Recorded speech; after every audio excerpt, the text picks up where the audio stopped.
আসসালামু আলাইকুম। প্রিয় দর্শক, অন্য মঞ্চের আলাপ চাইতায় আপনাদের সকলকে আমন্ত্রণ জানাচ্ছি। প্রিয় বন্ধুরা, প্রীতি, সালাম এবং শুভেচ্ছা নেবেন। ইউনূসের কারাগার, যাকে আমি তুলনা করি হিটলারের বন্দী শিবিরের সাথে, সেই কারাগারে আরো একটি হত্যাকাণ্ড সংঘটিত হয়েছে এবং এবার বন্দী ছিলেন একজন ভিআইপি। আজ সকাল 8:30টার দিকে ঢাকা মেডিকেল কলেজের আইসিইউতে মারা গেছেন।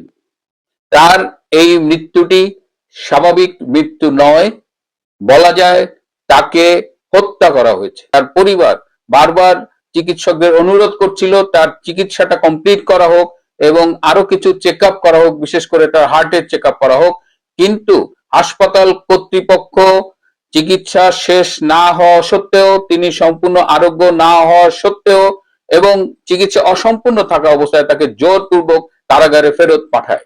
কে তাকে ফেরত পাঠিয়েছিল?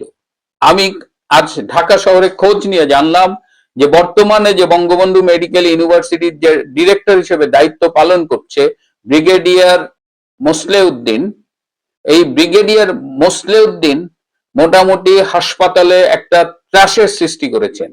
তিনি বলেছেন, যদি কোনো আওয়ামী লীগ বা তার অনুসারী সংগঠনের নেতা কর্মী চিকিৎসার জন্য আসেন, তাহলে যত দ্রুত সম্ভব তাকে কারাগারে ফেরত পাঠাতে হবে। তিনি চিকিৎসকদের উপরে একটা আনডিউ প্রেসার ক্রিয়েট করে রেখেছেন এবং যদি কাউকে ভর্তি করা হয় তাহলে হি ডাজেন্ট কেয়ার চিকিৎসা শেষ হলো কিনা। তিনি ক্রমাগত প্রেসার করেন যে এখনো কেন এই কয়েদিকে বা এই ভর্তি আসামিকে কেন কারাগারে ফেরত পাঠানো হচ্ছে না। এবং যারা এই সব আওয়ামীপন্থী রোগীদের, আওয়ামী লীগের রোগীদের চিকিৎসা করেন, সেই সব চিকিৎসকদের রীতিমতো ভর্ৎসনা করেন এই ব্রিগেডিয়ার মোসলেউদ্দিন। এবং যে কারণে এখন কেউ আর ওই আওয়ামী লীগের রোগী দেখলে আর চিকিৎসা করতে সাহস পান না। এমনকি কারাগারের ভেতরেও যেসব আওয়ামী লীগের লোকজন অসুস্থ হয়ে পড়েন, তারা খুব না পারতে আর হাসপাতালে আসতে চান না, কারণ এখানে আসলে তারা চরম বৈষম্যের শিকার হন, চিকিৎসাহীনতার শিকার হন এবং তাদের প্রতি এক ধরনের মানসিক বাড়তি চাপ সৃষ্টি করা হয় এবং পুরো যারা চিকিৎসা সেবায় জড়িত তাদের উপরেও এক ধরনের স্টিম রোলার চালাচ্ছেন এই ব্রিগেডিয়ার মোসলেউদ্দিন এবং তার সাথে আরো কিছু জামাতি লোকজন জড়িত হয়েছে যারা এই হাসপাতালে কাজ করে। এই ডক্টর ইউনূস যেমন কারাগারের বাইরে নির্যাতন চালাচ্ছে, কারাগারের ভেতরে তার চেয়ে অনেক ভয়াবহ নির্যাতন চালাচ্ছে এবং সেখানে কেউ অসুস্থ হয়ে পড়লে মোটামুটি বিনা চিকিৎসায় তাকে হত্যার সমস্ত আয়োজন সেখানে করে রাখা হয়েছে। আমরা এই হত্যাকাণ্ডের তীব্র নিন্দা জানাই। মহান শহীদ বুদ্ধিজীবী দিবস পালন করার জন্য এই রাজাকার সরকার বুদ্ধিজীবীদেরকে না মারে নাই, আপনারা আটকে উঠবেন না, বাট জেলে নিয়েছে। শহীদ বুদ্ধিজীবী পালন উপলক্ষে বুদ্ধিজীবী আনিস আলমগীরকে গ্রেফতার করা হয়েছে। তিনিও সেই আমাদের শহীদ বুদ্ধিজীবীদের মতোই একটা বিশ্ববিদ্যালয়ের শিক্ষক এবং সাবেক সাংবাদিক। সুতরাং আনিস আলমগীর হচ্ছেন একটা প্যাকেজ, যাকে একজনকে হেনস্থা করলে একই সাথে সাংবাদিক এবং শিক্ষক মানে বুদ্ধিজীবীর দুইটা শ্রেণীকে কভার করে ফেলা যায়। এই বুদ্ধির জন্য শুরুতেই আমি ডক্টর মোহাম্মদ ইউনূস এবং তার সরকারকে অভিনন্দন জানাচ্ছি এইরকম মানে যে প্যাকেজ খুঁজে বের করার জন্য। তো আনিস আলমগীর যখন গ্রেফতার হলেন, আমি খবর পেলাম যে তাকে ডিবি কার্যালয়ে নিয়ে যাওয়া হয়েছে। তখন আমি খোঁজ নেওয়ার চেষ্টা করলাম যে আনিস আলমগীরকে কেন ধরে নেওয়া হলো, মানে উনি কি করেছেন, কি এমন অপরাধ। এবং তারপরে আমি একজনকে জিজ্ঞেস করলাম, সে বলল ভাই উনি ওই হাদিনাভূতিতে আঘাত করে দিয়েছেন। তা আমি প্রথম বুঝি না যে হাদিনাভূতি কি। এটা আপনি জানেন না, বাজারে এসেছে নতুন অনুভূতি। আগে ছিল ধরেন ধর্মানুভূতির জন্য লোকজনকে গ্রেফতার করা হতো, তারপরে বিগত সরকারের সময় ছিল আপনি যদি বঙ্গবন্ধুর বিরুদ্ধে কিছু বলেন, মুক্তিযুদ্ধ এবং স্বাধীনতার বিরুদ্ধে কিছু বলেন, যেটা বিশ্বের বিভিন্ন দেশেই আছে যে স্বাধীনতার তাদের কোর ভ্যালু যেটা রাষ্ট্র এবং জাতির সত্তার, তার বিরুদ্ধে কথা বললে গ্রেফতার করা হয় বা এক ধরনের শাস্তি দেওয়া হয়। সেটা ধরেন দেশানুভূতিতে আঘাত বলা যেতে পারে। আর এখন নতুন এসেছে হাদিনাভূতিতে আঘাত, মানে হচ্ছে আমাদের যে হাদি নামের একজন যিনি ছিলেন ইনকিলাব মঞ্চে, যিনি গুরুতর আহত অবস্থায় এখন হাসপাতালে চিকিৎসাধীন আছেন, তাকে মকারি করার কারণে আনিস আলমগীরকে গ্রেফতার করা হয়েছে। ঠিক আছে, একটা লোক আহত হয়েছেন, হাসপাতালে আছেন, তাকে নিয়ে কেন মকারি করা হবে। তো আমি আর একটু খোঁজ খবর নেওয়া শুরু করলাম যে কি এমন আনিস আলমগীর করলেন, মানে এটা তো আসলে খুব খারাপ কাজ হলো যে হাদি বা যে কেউ একজন লোক আহত হয়ে আছেন, তাকে আপনি মকারি করবেন কেন, তাকে আপনি পছন্দ করেন বা না করেন। তারপরে বললাম যে কিভাবে করেছেন, উনি কি গালি দিয়েছেন, উনি কি বলেছেন খুব ভালো হয়েছে, উনি কি বলেছে, বলে না কিছুই করেন নাই, উনি ফেসবুকে নেহারি খাচ্ছিলেন। এখন আমি আবার কনফিউজড হয়ে গেলাম, মানে তাহলে কি নেহার অনুভূতিতে আঘাত করা হয়েছে? মানে সরকার হয়তো কোথাও বলেছে যে তোমরা নেহারি খেতে পারবা না, তোমরা নেহারি খেলে বিহারীদের অপমান হয়, মানে এই সরকার যেহেতু একটু বিহারি প্রেমী সরকার, হয়তো নেহারির সাথে বিহারির মিল আছে, এই জন্য গ্রেফতার করেছে। তারপরে শুনলাম খুব উদ্ভট কথা যে না, যেদিন হাদি আহত হয় সেদিন সোশ্যাল মিডিয়ায় নেহারি খাওয়ার একটা ছবি দেওয়ার কারণে আনিস আলমগীরকে মূলত গ্রেফতার করা হয়েছে। কারণ সরকার যিনি চালান তিনি মনে করেছেন যে এটা হাদি আহত হওয়া উপলক্ষে আনিস আলমগীর এটা সেলিব্রেট করছেন। আনিস আলমগীরকে আমি দীর্ঘদিন ধরে চিনি এবং আপনারা যারা আমাকে সোশ্যাল মিডিয়ায় ফলো করেন তারা জানেন যে তার সাথে আমার কোনো ধরনের সুসম্পর্ক নাই। বরঞ্চ আমি যদি বলি যে খুব সম্ভবত আমার ফেসবুকের 20 বছরের লাইফে একজনকে আমি প্রকাশ্যে ঘোষণা দিয়ে আনফ্রেন্ড করেছিলাম, Anis Alamgir is one of them. সেটা হচ্ছে একটা ব্যক্তিগত মামলা, ব্যক্তিগত আলাপের বিষয়, কিন্তু আনিস আলমগীরকে নেহারি খাওয়ার জন্য সরকার গ্রেফতার করে ফেলবেন, এইটা আসলে খুব মজা পেয়েছি ভাই। তো তারপরে এখন বাংলাদেশের কিভাবে কি চলে আপনারা জানেন যে এই ভূখণ্ডের একটা দুর্ভাগ্য বলেন সৌভাগ্য বলেন, এটা সবসময় বিদেশ থেকে চালানো হয়। এর আগে আমরা ছিলাম ব্রিটেনের মহারানীর অধীনে ছিলাম 200 বছর, এবং তখন মহারানী লন্ডনে থাকতেন, উনি তো আর গিয়ে ঢাকা শহরে বসে সরকার চালাতেন না, ওই ভূখণ্ড চালাতেন এইখান থেকে। এখন কি হচ্ছে, এখন বাংলাদেশের আওয়ামী লীগ চালান শেখ হাসিনা ইন্ডিয়া থেকে, তারপরে বিএনপি চালান তারেক রহমান ইংল্যান্ড থেকে, আর সরকার চালান পিনাকি ভট্টাচার্য ফ্রান্স থেকে। তো সবাই বিদেশ থেকেই চালান। আমার এটা নিয়ে কোনো ধরনের দুঃখ নাই, কারণ আমি নিজে বিদেশে থাকি এবং ভবিষ্যতে বলা তো যায় না, কোথাও কোনো সুযোগ পেলে দেখা গেল যে আমি একটা বিদেশে বসে একটা উপদেষ্টা হলাম আর কি। সো এইটাতে সমর্থন আছে, কিন্তু এই যে কোনো জিনিসের জন্য ফেসবুকে বলার সাথে সাথে সরকারকে অর্ডার দেওয়া হবে এবং সরকার গিয়ে ধরে ফেলবে, এইটা একটু বেশি বাড়াবাড়ি হয়ে গেল আর কি, মানে চোখে লাগছে। এইসব করার কারণে যে জিনিসটা হয়, সরকারের প্রতি যে মানুষের বীতশ্রদ্ধ ভাব, যে কোনো জিনিস যে বাড়াবাড়ি না করার জন্য বহু আগে থেকে বলা হয়েছে। ইভেন রাসূল সাল্লাল্লাহু আলাইহি সাল্লাম 1400 বছর আগে ধর্ম নিয়েই বলে গিয়েছিলেন যে তোমরা ধর্ম নিয়ে বাড়াবাড়ি করো না। সেটা যে শুধু ধর্মের বিষয় তা না, যে কোনো বিষয়ে যে কোনো ধরনের বাড়াবাড়ি করাটা আসলে ঠিক না। মানুষকে তার কথা বলার স্পেস দিতে হবে। আনিস আলমগীরের বিষয়টা কি হয়েছে আসলে? আনিস আলমগীরের ভাই মারা গিয়েছেন মাত্র একদিন আগে। তাদের বড় ভাই, এবং আনিস আলমগীর বলেছেন পিতৃতুল্য বড় ভাই, একজন বীর মুক্তিযোদ্ধা, তিনি মারা গিয়েছেন। মারা যাওয়ার পরে যেটা হয়েছে, এই শোকগ্রস্ত পরিবার তারা তাকে কবর দিয়েছেন, এবং কবর দিয়ে বাসায় এসে যেটা হয়, সাধারণত আমাদের যে বাড়িতে কেউ মারা যান, এই ফ্যামিলিতে আসলে রান্না বান্না করার কোনো পরিবেশ থাকে না, পরিস্থিতি থাকে না, এবং লোকজন তখন কি হয়, পাড়া প্রতিবেশী আত্মীয় স্বজনরা খাবার দিয়ে যান, বিভিন্ন ধরনের খাবার দিয়ে যান। ঢাকা শহরের যে মেট্রোপলিটন অবস্থা, এখানে আসলে বাড়ি থেকে রান্না করে কেউ কাউকে খাবার দেওয়াটা আগের মতো এত সম্ভব না। যার কারণে আমি নিজে দেখেছি ঢাকায় বিভিন্ন জায়গায় হয়তো পরিবার খুব দ্রুত কিছু খাবার কিনে নিয়ে আসেন, এবং খাবারটা কিনে নিয়ে আসার জন্য সুবিধাটা হচ্ছে, যেমন আমি নিজে অনেকবার করেছি, অনেক আত্মীয় স্বজনের কেউ মারা গেলে বা বন্ধু বান্ধবদের কেউ বাবা মা মারা গেলে সাথে সাথে দেখা যাচ্ছে হয়তো একটা বিরিয়ানি দোকানে গিয়ে বিরিয়ানি বা তেহারি টাইপের কিছু প্যাকেট করে 50টা 60টা প্যাকেট করে নিয়ে আসা হয়। আনিস আলমগীরের ঘটনায় এটা হয়েছে, এবং উনি সোশ্যাল মিডিয়া বলেছেন যে ওনার ভাই মারা যাওয়ার পরে এই পরিস্থিতিতে ওনারা তখন নেহারি টেহারি যা পেয়েছেন এসে খেয়েছেন, এবং সেটা সোশ্যাল মিডিয়ায় দিয়েছেন। সোশ্যাল মিডিয়া দেওয়াটা আমাদের কিছু লোকের একটা সমস্যা, মানে যাই করে, মানে এটা যে শুধু আনিস আলমগীর করেন তা না, আমি অনেককেই দেখি যাই করে ঘন্টার পর ঘন্টা আপডেট দিবে, কিছু খাচ্ছে, বাজারে যাচ্ছে, এটা কিনলাম, মাছ কিনলাম, মাংস কিনলাম, রিক্সা কিনলাম, চা খাইলাম, সবই দিয়ে থাকেন। এটা কিছু মানুষের অভ্যাস। এখন আমার আপনার নাই, আরেকজনের আছে, এটা তো আর আমরা সেটা তো আপনার পছন্দ না হতে পারে, কিন্তু আমরা তো এটার জন্য কাউকে জেলে ঢুকে ফেলতে পারি না। কিন্তু কোনো না কোনো কারণে ডক্টর মোহাম্মদ ইউনূসের এবং তার লোকজনের ধারণা হয়েছে, বা ডক্টর ইউনূসের যিনি বস আছেন সেই সব ইউটিউবারদের ধারণা হয়েছে যে আনিস আলমগীর তিহারি খাওয়ার মাধ্যমে একটা বিহারি অনুভূতিতে আঘাত করেন নাই, বাট উনি একটা বড় পাপ করেছেন। এই পাপের কারণে তাকে ডিবি কার্যালয়ে ডেকে নিয়ে গিয়ে হয়েছে। আগের সরকারের সময় তাও ডিবিতে গেলে হাউন আঙ্কেল কিছু খাওয়া দাওয়া দিত। আমার ধারণা এখনকার ডিবি এইটাও করে না, মানে পরিস্থিতি তো সব জায়গায় একটু খারাপ হয়েছে। এই বিষয়ে স্বরাষ্ট্র উপদেষ্টাকে আমরা জিজ্ঞেস করলাম, আর এটা রাগের পেঁয়াজের দাম 33 টাকা না 43 টাকা, কতজন বেড়ে গেছে? ভাই আমি বিদেশে আছি, আমি জানি না। হ্যাঁ, পেঁয়াজের দাম বেড়ে গেছে, আমি আপনার আছেন আনিস আলমগীর নিয়ে, কথা সত্য। এই দেশের স্বরাষ্ট্র মন্ত্রণালয় পেঁয়াজের মূল্য নিয়ে যেভাবে চিন্তিত, অন্য কিছু নিয়ে চিন্তিত না।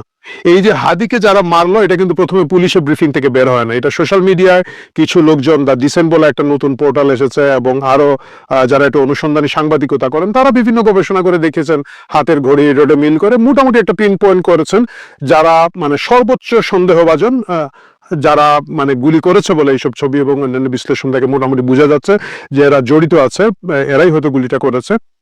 এটা কিন্তু সোশ্যাল মিডিয়ার মাধ্যমে প্রচার হওয়ার কারণে সরকার একটু আমার কাছে মনে হচ্ছে ঠেকে গেছে, কারণ ওরা একটু ধামাচাপা দেওয়ার অবস্থায় ছিল। খুব সম্ভবত এটাকে বিএনপির ঘাড়ে ফেলে দেওয়ার একটা চক্রান্ত ছিল এবং সেই দিকে যাচ্ছিল, কিন্তু সোশ্যাল মিডিয়ায় হাউকা হওয়ার কারণে দেখা যাচ্ছে এটাতে আসলে যাদেরকে সন্দেহ করা হচ্ছে যে হাদিকে গুলি করেছে তারা কেউই আসলে বিএনপির সাথে সংশ্লিষ্ট না। এখন অবশ্য অন্য টানা পেঁচানো হচ্ছে যে না, এরা কোনো এক কালেও একটা ডাকাতি করতে গিয়ে ধরা গিয়েছিল, ওই জামিন করিয়ে দিয়েছিল এক উকিল, মানে হচ্ছে ওই উকিল আবার বিএনপি করে। মনে হচ্ছে যে কেউ এখন জামিন করতে হলে ও পরবর্তী 20 বছরের মধ্যে কারে গুলি করবে, কারে কুপাবে, মারবে, এইটা কেমনে কোন উকিল পরীক্ষা করবে ভাই আমি জানি না। যাই হোক, সেটা বিএনপি এবং জামাতের আভ্যন্তরীণ মামলা, তাদের লড়াই। কিন্তু সরকার পুরোপুরিভাবে হাদির আক্রমণকারীদেরকে গ্রেফতার করতে ব্যর্থ হয়েছে। তারা মোটরসাইকেল মালিককে গ্রেফতার করেছে বা আশেপাশে গ্রেফতার করেছে, হুইচ ইজ ওকে। সেটার জন্য আমি সরকারকে বলতে পারি যে তারা একটা চেষ্টা করছে, কিন্তু মূল কিলার কে ছিল, কারা ছিল, তাদের ছবি বিভিন্ন জায়গায় আসছে, অনেকে দাবি করছেন তারা ইতিমধ্যে দেশের সীমান্ত দিয়ে পার হয়ে গিয়েছে এবং সেটা 24 ঘন্টার মধ্যে পার হয়ে গেছে। এত বড় একটা আলোচিত ঘটনায় সরকার কিভাবে সীমান্ত দিয়ে লোকজন পার হয়ে গেল, যদি গিয়ে থাকে বা দেশের ভিতরে থাকলে আজকে তথ্য প্রযুক্তির যুগে কেন তাদেরকে গ্রেফতার করা হয় নাই, এই জবাব না দেওয়ার জন্য, এইটা ধামাচাপা দেওয়ার জন্য কোথা থেকে এসে আনিস আলমগীরকে গ্রেফতার করা হয়েছে। আনিস আলমগীরের উপরের এই নির্যাতন, এই নিপীড়ন, যে লোকটার মাত্র আগের দিন বড় ভাই মারা গিয়েছেন, তাকে কোনো কারণ ছাড়া নেহারি খাওয়ার জন্য পৃথিবীর বুকে একমাত্র সাংবাদিক, এটা নিন্দা জানাই। আনিস আলমগীরের একটা ঘটনা আছে, উনি ইরাকে যখন যুদ্ধ হয় সাদ্দাম হোসেনের সময়, সাদ্দাম হোসেনকে উচ্ছেদ করার জন্য যে যুদ্ধ হয়, তখন বাংলাদেশের একমাত্র সাংবাদিক ছিলেন যিনি ইরাক যুদ্ধটা অনফিল্ড কভার করেছিলেন, ইরাকে বাগদাদে বসে কভার করেছিলেন। আনিস আলমগীরের ভাগ্যে এখন সেই তকমার বাইরে নতুন তকমা আসলো, বিশ্বের একমাত্র সাংবাদিক যিনি নেহারি খাওয়ার জন্য গ্রেফতার হয়েছেন। আমি জানি তাকে এখন অনেকগুলা জুলাই হত্যা মামলা টামলা ঢুকিয়ে দিবে বিভিন্ন মাংস বাইরা, মানে আপনারা জানেন কাদের কথা বলছি, বলবে 10 লাখ দাও, 15 লাখ টাকা দাও, নাম কাটিয়ে দিচ্ছি। এই গ্রেফতার বাণিজ্য, এই জামিন বাণিজ্য আনিস আলমগীরের ক্ষেত্রে হয়তো হবে, সেটা জানি না, হয়তো কিছু দুর্নীতি মামলা টামলা এখন তার নামে বেরোবে, তিনি যে দোষর এটা কোনো না কোনো ভাবে প্রমাণ করা হবে, কিন্তু ইতিহাসে রয়ে যাবে নেহারি খাওয়ার অপরাধে বিশ্বে একজন সাংবাদিক গ্রেফতার হয়েছিল, তিনি আনিস আলমগীর। আনিস আলমগীর, আপনাকে অভিনন্দন, আপনি একটা নতুন তকমা পেয়েছেন, এবং ডক্টর মোহাম্মদ ইউনূস সহ এই নিপীড়ক সরকারের প্রত্যেকটা লোকের উপরে থুতু, এই নির্যাতনের জন্য নিন্দা, এই নির্যাতনের জন্য তাদের প্রতি আমাদের একরাশ ঘৃণা। বাংলাদেশের ম্যাক্সিমাম লোকই জেনে গেছে যে আনিস আলমগীর উনি অ্যারেস্ট হয়েছেন, গ্রেপ্তার হয়েছেন বা ডিবি কার্যালয়ে। তো সবচেয়ে ইন্টারেস্টিং বিষয় কি জানেন, এই ঘটনাটার সাথে আপনি যদি একটু পেছনে ফিরে তাকান তাহলে দেখবেন যে মঞ্জুর আলম পান্না, ওনারা যখন 71 মঞ্চে মিটিংয়ে গিয়েছিলেন, বক্তৃতা দিচ্ছিলেন না, কিছু দিচ্ছিলেন না, মব সৃষ্টি হয়েছে এবং ওনারাই পুলিশ ডেকেছেন, পুলিশ মবকারীদের ছেড়ে দিয়ে ওনাদেরকে নিয়ে গিয়ে রাতের 2টা পর্যন্ত বসিয়ে রেখেছেন, এরপরে ওনাদেরকে শীর্ষ সন্ত্রাসী ঘোষণা দিয়ে কারাগারে প্রেরণ করেছেন। আর ঠিক আজকে আনিস আলমগীরের ঘটনাটা, আনিস আলমগীরকে জিম থেকে ডিবি প্রধান কথা বলবেন বলে ওনাকে নিয়ে গিয়েছেন এবং নিয়ে যাওয়ার পরে এখন পর্যন্ত উনি ডিবি কার্যালয়ে আছেন, কারোর সাথে দেখা নেই। ডিবি প্রধান এখন এত ব্যস্ত যে উনি এখন ফিরেনি, হয়তো রাতের 3টার সময় জানতে পারবো যে ওনাকেও শীর্ষ সন্ত্রাসী ঘোষণা দিয়ে কারাগারে প্রেরণ করবেন। তবে হেডলাইন এবং আপনার ব্যানারে যা দেখছেন যে আনিস আলমগীর, তারপরে কে, আপনাদেরকে আরো 4টা নাম আমি প্রকাশ করে দিচ্ছি, এরাও হয়তো অ্যারেস্ট হবেন, হয়তো বলছি, তবে এর মধ্যে 1জন বা 2জন যে অ্যারেস্ট হয়ে যাবেন এটা গ্যারান্টি দিচ্ছি। তো তার মধ্যে প্রথম নাম যেটা আসে সেটা হচ্ছে আমতারেক, আম জনতা পার্টির আমতারেক। দ্বিতীয় জন মাসুদ কামাল, তৃতীয় জন মহিবুল আজিজ, এবং চতুর্থ আরেকটা নাম বলতে পারি, সেটা হচ্ছে যে আপনার আব্দুল নূর তুষার। যদিও তুষারের অ্যারেস্ট হওয়া বা গ্রেপ্তার হওয়াটা হয়তো কাকতালীয় হতে পারে, যদি সরকার মনে করে যে অ্যারেস্ট করতে হবে যাতে এই যে যারা অ্যারেস্ট হইলেন এখন, এই যে আনিস আলমগীর সহ বাকি যাদের নাম বললাম, তারা অ্যারেস্ট হইলে একেও একটু নেওয়া যায়, সেই হিসাবে হয়তো নিতে পারেন, নাহলে নেওয়ার কোনো কারণ নেই, কারণ উনি তো আবার হাদির জন্য প্রচুর কান্নাকাটি করেছেন, হয়তো ওইভাবে মুক্তিও পেতে পারেন। তবে যেই 3 জনের নাম বলেছি আপনারা গ্যারান্টি নিতে পারেন যে এরা অ্যারেস্ট হয়ে যাবে। আনিস আলমগীরের পরপরই আপনার মাসুদ কামাল যাবে, তারেক যাবে এবং মহিবুল আজিজ যাবে। এরা কেন যাবে? আনিস আলমগীর কেন গেলেন? আনিস আলমগীর সাহেব এই যে স্বাধীনতার মাস 16ই ডিসেম্বর, গত নভেম্বর থেকে উনি এই যে মুক্তিযোদ্ধা বিরোধী শক্তির সাথে ব্যাপক তর্কাতর্কিতে লিপ্ত হন, বিভিন্ন টক শোতে, টক শো যুক্তি তর্কের মাধ্যমে। যেমন যেমন বঙ্গবন্ধুকে নিয়ে কথা বলা হয় যে 25শে মার্চ কালো রাত্রিতে বঙ্গবন্ধু আত্মসমর্পণ করেছিলেন, ওনাকে ধরা হয়নি, স্বাধীনতার ঘোষণা দিয়ে দিয়েছিলেন, এগুলোর যৌক্তিক প্রমাণ দিয়েছিলেন আনিস আলমগীর। তিনি বলেছিলেন যে ওনার চাচা চট্টগ্রামের আওয়ামী লীগের বড় নেতা, তারা মাইকিং করেছিল, স্বাধীনতার ঘোষণা দিয়েছেন বঙ্গবন্ধু, এটা মাইকিং করেছিল। এটা কিন্তু ভালোভাবে নেয়নি জামাত সরকার, জামাতের সরকার, মৌলবাদীরা এটা ভালোভাবে নেয়নি, কারণ তাদের কাছে হচ্ছে যে এইরকম জীবিত প্রমাণ তারা রাখবে না, এদেরকে যে কোনো ভাবে মুখ চেপে ধরতে হবে, নাহলে স্বাধীনতার মাসে এবং আগামী ফেব্রুয়ারি 21শে ফেব্রুয়ারি এইসব মাসে তাদের জন্য যন্ত্রণার মাস। মৌলবাদীদের যন্ত্রণার মাস শুরু হয় ডিসেম্বরের 1 তারিখ থেকে ফেব্রুয়ারির 28 তারিখ বা 29 তারিখ পর্যন্ত। এই 3টা মাস তাদের জন্য বিধিবিচ্ছিরি মাস, আর মার্চ মাস আসলে তো তাদের আগুন ধরে যায় গায়ে। সুতরাং তার আগেই এগুলোকে দমাইতে হবে, আর এই দমানোরই আজকের প্রথম হচ্ছে যে এই আনিস আলমগীর সাহেব। আনিস আলমগীর সাহেব গেলেন, এবার বাকি 3 জনের পালা, ওনারাও যাবেন যে কোনো সময়, এবং এনাদের সবাইকে অ্যারেস্ট করা হবে। আপনি একটা জিনিস দেখেন, এই যে হাদি, সাউয়া মামা হাদি, সে গুলি খাইলো, সে হাসপাতাল আছে, এবার কেয়ার হাসপাতালে, তার আসামিদেরকে ধরা হয় নাই, এখন বলা হচ্ছে যে তার আসামিরা ইয়ে থেকে পার হয়ে গেছে, ইন্ডিয়া চলে গেছে, এই হয়েছে সেই হয়েছে, ওদেরকে ধরা যাচ্ছে না। এরপরে এই কথা যাতে কেউ না বলে, কেন ভাই কেন ধরা যাচ্ছে না, যেখানে ওই যে 2টা মনে আছে মা মেয়ে খুন হয়েছিল, সেখানে কোনো ক্লু ছিল না, কে কি, কোনো ছবি ছিল না, এরপরও সেই আসামিকে 24 ঘন্টার ভিতরে ধরা হলো, 48 ঘন্টা সরি ধরা হলো। আর এইখানে এই ছেলের ছবি আছে, ঘড়ির সাইন আছে, অমুক আছে তমুক আছে, সে ট্রেনে করে সিলেট চলে যাচ্ছে, সব ছবিপত্র থাকার পরও তাকে অ্যারেস্ট করা যায়নি, বলা হচ্ছে সে ইন্ডিয়া গেছে। ইন্ডিয়া গেছে না কোথায় গেছে সেটা হচ্ছে যে পরের কথা। আবার ইনকিলাবে দেখেন আজকের একটা রিপোর্ট আছে যে এই ছেলের সাথে কিছু মৌলবাদী গোষ্ঠী বা ইসলামিক দলের সুসম্পর্ক ছিল। ইনকিলাব কিন্তু জামাতের পত্রিকা, এইসব কথা বলছে। তো এইসব কথা যাতে না হয়, এইসব দোষ যাতে না হয়, এবং এই স্বাধীনতার মাসে 16ই ডিসেম্বর বিজয় দিবসের আগে, 21শে ফেব্রুয়ারির আগে, 25শে মার্চের আগে স্বাধীনতাকামী মুক্তিকামী কোন লোক যাতে এই স্বাধীনতা 1971, 25শে মার্চ, 21শে ফেব্রুয়ারি এগুলো নিয়ে কথা বলা না যায়, তারই মেইন হচ্ছে যে আনিস আলমগীর। দেখেন এখন আনিস আলমগীর কোন ধরনের শীর্ষ সন্ত্রাসী, নাকি আবার ওনাকে আটকে দেওয়া হয় যে এই যে হাদি, সাউয়া হাদিকে যে মারলো, তার সাথে হয়তো কোনো বৈঠক করেছে কিনা, বা জুলকারনাইন সাইমের সেই 70 জন যে যারা ইন্ডিয়া থেকে প্রশিক্ষিত আসছে বললো, যে তাদের সাথে কোনো বৈঠক করেছেন কিনা, বা কক্সবাজারে কোনো আন্দোলন খাড়া করাতে চাচ্ছেন কিনা, এইসব কোনো মামলা দিয়ে দেওয়া হয় কিনা সেটা দেখেন। তো আবার আসবো আপনাদের সামনে আবারও কোনো জটিল খবর নিয়ে। তবে এই 3টা নাম মনে রেখে না, মাসুদ কামাল, মাসুদ কামালের নাম, তারেকের নাম এবং মহিবুল আজিজের নাম, এই 3 জন যে কোনো মুহূর্তে জয় বাংলা, জয় বঙ্গবন্ধু। বাংলাদেশের অন্তর্বর্তী সরকার এ নিয়ে 5মবারের মতো তলব করলো ভারতীয় হাই কমিশনার প্রণয় ভার্মাকে। সবশেষ 14ই ডিসেম্বর দেশটির পররাষ্ট্র মন্ত্রণালয় ঢাকা নিযুক্ত ভারতের হাই কমিশনার প্রণয় ভার্মাকে তলব করেছে। অভিযোগ, নেতা কর্মীদের সন্ত্রাসী কর্মকাণ্ডে জড়িত থাকার আহ্বান জানানোর জন্য ভারতে থাকা সাবেক প্রধানমন্ত্রী শেখ হাসিনাকে সুযোগ দেওয়া হচ্ছে। বাংলাদেশের অভিযোগের জবাবে পাল্টা তীর ছুঁড়েছে ভারত।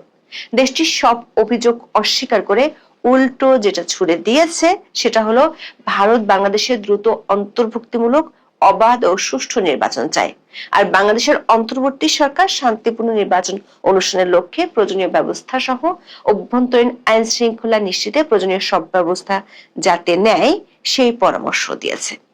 এমন তলব আর অভিযোগ প্রত্যাখ্যানে প্রতিবেশী দেশ দুটির মধ্যকার শীতল সম্পর্ক আরো শীতল হয়ে যায় কিনা সে আশঙ্কা দেখা দিয়েছে। বিশেষ করে বাংলাদেশের জাতীয় সংসদ নির্বাচনে প্রতিবেশী দেশের সাথে এমন সম্পর্ক কতটুকু প্রভাব রাখে সেটাই বিশ্লেষকদের ভাবনার জগৎকে নাড়া দিচ্ছে। তবে বাংলাদেশের অন্তর্বর্তী সরকার কূটনৈতিক ব্লেম ডিফ্লেকশনের অলিম্পিকে স্বর্ণপদক জেতার চেষ্টা করলেও ওসমান হাদির উপর হামলাকারীদের 2 দিনেও ধরতে পারেনি, বরং ডিবি পুলিশ সাংবাদিক আনিস আলমগীরকে নিজেদের কার্যালয়ে তুলে নিয়ে গিয়ে নতুন করে বিতর্কের জন্ম দিচ্ছে। আবার সরকারিভাবে চলছে ব্র্যান্ডিং কার্যক্রম। দায়িত্ব নেওয়ার পর থেকে পাহাড় সম ব্যর্থতার নিচে চাপা পড়ে থাকা বিডার নির্বাহী চেয়ারম্যান আশিক চৌধুরী এবার বিজয় দিবসে উড়বেন আকাশে। তার হেলমেটে থাকবে ওসমান হাদির ছবি। সেই হেলমেট হাতে আশিক চৌধুরীকে নিয়ে পিআর ক্যাম্পেইন চলছে জোরে সোরে। এয়ার শোতে সশস্ত্র বাহিনীর 53 সদস্যেরও অংশ নেওয়ার কথা। তবে নায়ক হিসেবে আশিক চৌধুরীকে তুলে ধরছে প্রধান উপদেষ্টার প্রেস টিম। সরকার সমর্থকেরা সন্দেহভাজন হামলাকারীদের সীমান্ত প্রণয়ের খবর দিলেও পুলিশ বলছে এমন কোনো তথ্য তাদের কাছে নেই। এর মাঝেই বোমা ফাটানোর এক খবর এসেছে বাংলাদেশের সংবাদ মাধ্যমে। একটি পত্রিকা দাবি করছে প্রধান সন্দেহভাজনের সঙ্গে একটি বড় ইসলামী দলের কিছু নেতার সম্পৃক্ততা পেয়েছে গোয়েন্দারা। গত শুক্রবার ইনকিলাব মঞ্চের মুখপাত্র ওসমান হাদির উপর হামলাটি ছিল অত্যন্ত ভয়াবহ। নির্বাচনের তফসিল ঘোষণার মাত্র 18 থেকে 24 ঘন্টা পার হতে না হতেই দিনে দুপুরে অজ্ঞাত হামলাকারীরা মোটরসাইকেলে এসে তাকে লক্ষ্য করে গুলি করে। গুরুতর আহত হাদি বর্তমানে এভার কেয়ার হাসপাতালে চিকিৎসাধীন। তার অবস্থা এখনো আশঙ্কাজনক। সবশেষ খবর হলো 15 ডিসেম্বর দুপুরে ওসমান হাদিকে উন্নত চিকিৎসার জন্য সিঙ্গাপুরে পাঠানোর সিদ্ধান্ত নিয়েছে অন্তর্বর্তী সরকার। গণমাধ্যমের খবরে বলা হয়েছে ওসমান হাদিকে পাঠানোর জন্য প্রয়োজনীয় মেডিকেল এয়ার অ্যাম্বুলেন্স, চিকিৎসক দল ও ভ্রমণ সংক্রান্ত সব প্রস্তুতি শেষ করা হয়েছে। দর্শক, ওসমান হাদির উপর হামলার ঘটনাটি শুধু নির্বাচনের সম্ভাব্য একজন প্রার্থীর উপর আক্রমণ নয়, বরং এটি অন্তর্বর্তী সরকারের নিরাপত্তার নাজুক চিত্রের উপর এক হাই ভোল্টেজ থাপ্পড়। প্রধান উপদেষ্টা মোহাম্মদ ইউনূস এক সময় এই নির্বাচনকে ইতিহাস সেরা উৎসব মুখর নির্বাচনের ডঙ্কা বাজাচ্ছিলেন। থানা থেকে লুট হওয়া অস্ত্রগুলো উদ্ধার এবং জেল থেকে পালিয়ে যাওয়া সন্ত্রাসীদের ধরার জন্য সরকারকে নানা মহল থেকে পরামর্শ দেওয়া হয়েছিল, কিন্তু সরকার সেই পরামর্শে কোনো কর্ণপাতই করেনি। ফল হিসেবে যেটি হলো, ওসমান হাদির উপর হামলার পর প্রধান উপদেষ্টার বিবৃতিতে রাতারাতি সেই উৎসব শব্দটি উধাও হয়ে যায়। এই ঘটনাটি স্পষ্ট করে দিল নির্বাচনকে উৎসবের আবহে নিয়ে যাওয়ার আহ্বান বাস্তবতার সঙ্গে কতটুকু ফারাক তৈরি করেছে। অভ্যন্তরীণভাবে যখন সরকার নিরাপত্তার উদ্বেগকে পাত্তা না দিয়ে পেঁয়াজের দাম বাড়ার আলোচনায় চলে যান, তখন প্রশ্ন ওঠে, মানুষের জীবনের দাম কি আলু পেঁয়াজের চেয়েও সস্তা হয়ে গেল নাকি? সংকট দেখা দিলে বারবার যা করে 13 ডিসেম্বর সেটাই করেছেন অধ্যাপক ইউনূস। যমুনায় ডাকেন 3 মিত্র বিএনপি, জামাত ইসলামী আর কিংস পার্টি এনসিপি কে। সেই বৈঠক শেষে এনসিপির আহ্বায়ক নাহিদ ইসলাম সাংবাদিকদের জানিয়েছিলেন, শেখ হাসিনা দিল্লিতে বসে যে কথা বলছেন তার পেছনে ভারতের প্রত্যক্ষ কিংবা পরোক্ষ মদদ আছে। সেজন্য বাংলাদেশ সরকার যাতে ভারতের হাই কমিশনারকে ডেকে কৈফিয়ত তলব করেন, সেই পরামর্শ অধ্যাপক ইউনূসকে দিয়েছিল নাহিদ ইসলামের দল। অবশ্য বিএনপি ও জামাত ইসলামী নেতাদের পক্ষ থেকে এ ধরনের বক্তব্য পাওয়া যায়নি। একদিনের মধ্যেই অন্তর্বর্তী সরকারের পররাষ্ট্র মন্ত্রণালয় কিংস পার্টির সেই পরামর্শ অনুযায়ী ভারতীয় হাই কমিশনারকে ডেকে পাঠান। বাংলাদেশের পররাষ্ট্র সচিব রাষ্ট্রীয় অতিথি ভবন পদ্মায় ভারতীয় হাই কমিশনারকে ডেকে যা বললেন তার মূল কথা, ভারতে থাকা বাংলাদেশের সাবেক প্রধানমন্ত্রী শেখ হাসিনা বাংলাদেশের শান্তি ও নিরাপত্তা বিঘ্নিত করার এবং আসন্ন নির্বাচন বানচালের উদ্দেশ্যে ক্রমাগত উস্কানিমূলক বক্তব্য দিচ্ছেন, যা তার দলের সমর্থকদের সন্ত্রাসী কার্যকলাপ চালানোর জন্য প্ররোচিত করছে। ঢাকা অভিযোগ করেছে, ভারতে অবস্থানরত সাবেক প্রধানমন্ত্রী শেখ হাসিনা অব্যাহতভাবে বিস্ফোরক বক্তব্য দিয়ে যাচ্ছেন। তিনি তার সমর্থকদের সন্ত্রাসী কর্মকাণ্ড চালিয়ে আসন্ন নির্বাচন বানচাল করতে প্ররোচিত করছেন। বাংলাদেশের পররাষ্ট্র মন্ত্রণালয়ের পক্ষ থেকে হাই কমিশনের কাছে গুরুতর উদ্বেগ প্রকাশ করা হয় এবং ভারত সরকারের কাছে দ্রুত পদক্ষেপ নেওয়ার দাবি জানানো হয়। এখানেই শেষ নয়, তারা শুধু উস্কানিমূলক বক্তব্য বন্ধ করার দাবি জানায়নি, বরং শেখ হাসিনা এবং তার সাবেক স্বরাষ্ট্রমন্ত্রী আসাদুজ্জামান খান কামালকে বাংলাদেশের আইনি কর্তৃপক্ষের কাছে দ্রুত প্রত্যার্পণের আহ্বানও পুনর্ব্যক্ত করেছে। দর্শক, দিল্লি ঢাকার এই অভিযোগ শুধু প্রত্যাখ্যান করেই ক্ষান্ত হয়নি, উল্টো তাদের ইটের বদলে পাটকেলের মতো কিছু একটা ছুড়ল। রোববার ভারতের পররাষ্ট্র মন্ত্রণালয়ের এক বিবৃতিতে জানানো হয়েছে, ভারতে থাকা আওয়ামী লীগ সদস্যরা বাংলাদেশে সন্ত্রাসী কর্মকাণ্ড চালাচ্ছে বলে বাংলাদেশের পক্ষ থেকে যে অভিযোগ করা হয়েছে সেটা দ্ব্যর্থহীনভাবে প্রত্যাখ্যান করেছে দিল্লি। ভারতের পররাষ্ট্র মন্ত্রণালয় বলেছে, বাংলাদেশের অন্তর্বর্তীকালীন সরকার 14 ডিসেম্বর এক প্রেস নোটে যে বক্তব্য দিয়েছে তা ভারত ব্যর্থহীনভাবে প্রত্যাখ্যান করেছে। ভারত বলছে তারা বাংলাদেশের শান্তিপূর্ণ পরিবেশে অনুষ্ঠিত একটি অবাধ, নিরপেক্ষ, অন্তর্ভুক্তিমূলক এবং বিশ্বাসযোগ্য নির্বাচনের পক্ষে। দর্শক, গত মার্চ থেকে ভারত বাংলাদেশের কাছে অন্তর্ভুক্তিমূলক নির্বাচনের কথা বলে আসছে। বিশ্লেষকরা মনে করেন এই অন্তর্ভুক্তিমূলক নির্বাচন শব্দটি হলো ভারতের কূটনৈতিক গোল। ভারত সরকার এর মাধ্যমে আগামী নির্বাচনে আওয়ামী লীগ সহ সব দলের অংশগ্রহণের পক্ষে কথা বলছেন। কিন্তু গত 12ই মে থেকে অন্তর্বর্তী সরকার নির্বাহী আদেশে আওয়ামী লীগের কার্যক্রম নিষিদ্ধ করে রেখেছে এবং সে কারণে আগামী নির্বাচনে আওয়ামী লীগ অংশ নিতে পারবে না। বিবৃতিতে ভারত সরকার প্রতিবেশী সরকারকে পরামর্শ দিয়েছে, সেটি হলো বাংলাদেশের অন্তর্বর্তী সরকার শান্তিপূর্ণ নির্বাচন অনুষ্ঠানের লক্ষ্যে প্রয়োজনীয় ব্যবস্থা সহ অভ্যন্তরীণ আইন শৃঙ্খলা নিশ্চিতে প্রয়োজনীয় সব ব্যবস্থা গ্রহণ করবে। দর্শক, এর আগে 4 বার একই ধরনের তলবের ক্ষেত্রেও ভারতের কৌশল ছিল এই একই ধরনের টিট ফর ট্যাট কূটনীতি। বাংলাদেশকে নিজের ঘর নিজেকে সামাল দিতে বলেছে দিল্লি। সেই সঙ্গে অন্তর্ভুক্তিমূলক ও গ্রহণযোগ্য নির্বাচনের দায়িত্ব স্মরণ করিয়ে দেওয়া হয়েছে। বোঝাই যাচ্ছে অতীতের মতো এবারও অন্তর্বর্তী সরকার অবস্থানকে আমলে নিতে রাজি নয় দিল্লি, বরং আইন শৃঙ্খলা পরিস্থিতির অবনতির দায় যে অন্তর্বর্তী সরকারেরই, সেটাও স্মরণ করিয়ে দেওয়া হয়েছে। মজার বিষয় হলো, শেখ হাসিনার কথা বলা ইস্যুতে ভারতের বিরুদ্ধে অভিযোগ আনলেও বাংলাদেশের পররাষ্ট্র মন্ত্রণালয় বিবৃতিতে ওসমান হাদির উপর হামলাকারীদের ধরতে ভারতের সহায়তা চেয়েছে। দর্শক, যদি ঢাকা সত্যি বিশ্বাস করে যে দিল্লির সন্ত্রাসী উস্কানি দিচ্ছে, তবে একই নিঃশ্বাসে কেন সেই সন্ত্রাসীদের ধরতে তাদেরই সহযোগিতা চাওয়া হচ্ছে? যদি ভারত ষড়যন্ত্রকারীদের আশ্রয়দাতা হয়, তাহলে কেন তাদের কাছে হামলাকারী প্রত্যর্পণের আশা করা হবে? কূটনৈতিক এমন ব্লেম গেম আর কুট কাচালের মধ্যে ওসমান হাদির উপর হামলার ঘটনায় আসল যে কাজ সরকারের করা দরকার ছিল, সেটি 2 দিনেও হয়নি।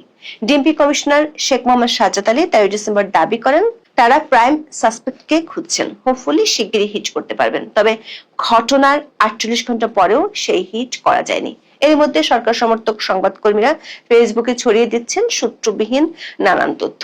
একটি চাঞ্চল্যকর হামলার ঘটনা ঘটার পরপরই এভাবে হরে ধরে গোয়েন্দা বাহিনী গড়ে ওঠার নজির বাংলাদেশে তো বটেই, সারা বিশ্বে সম্ভবত বিরল।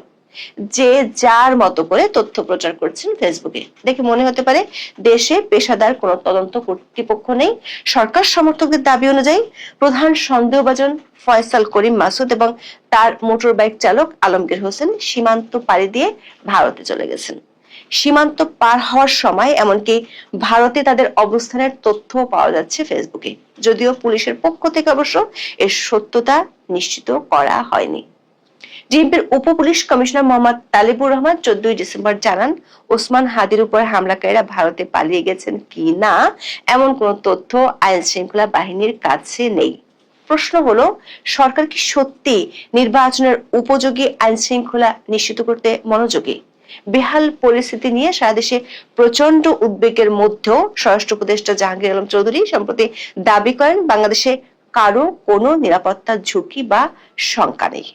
এদিকে সরকার ও সরকার সমর্থকেরা যখন হাদির গুলিবিদ্ধ হওয়ার দায় এককভাবে আওয়ামী লীগ ও ভারতের উপর চাপাতে ব্যস্ত, তখন বোমা ফাটানো এক প্রতিবেদন প্রকাশ করেছে ইনকিলাব। তাদের দাবি, ওসমান হাদিকে গুলির ঘটনায় সন্দেহভাজন ফয়সালের সঙ্গে দেশের একটি বড় ইসলামী দলের কিছু নেতার সম্পৃক্ততা পেয়েছেন গোয়েন্দারা।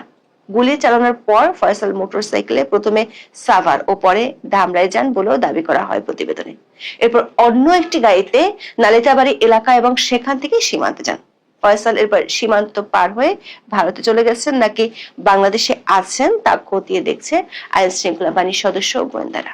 ইনকিলাবের এই প্রতিবেদনের দাবির সত্যতা নিয়ে এখনো পর্যন্ত সরকারের পক্ষ থেকে কোনো আপত্তি তোলা হয়নি। দর্শক, হাদির উপর হামলাকারীদের ধরতে না পারলেও ডিবি পুলিশ ধরে নিয়ে গেছে সাংবাদিক আনিস আলমগীরকে।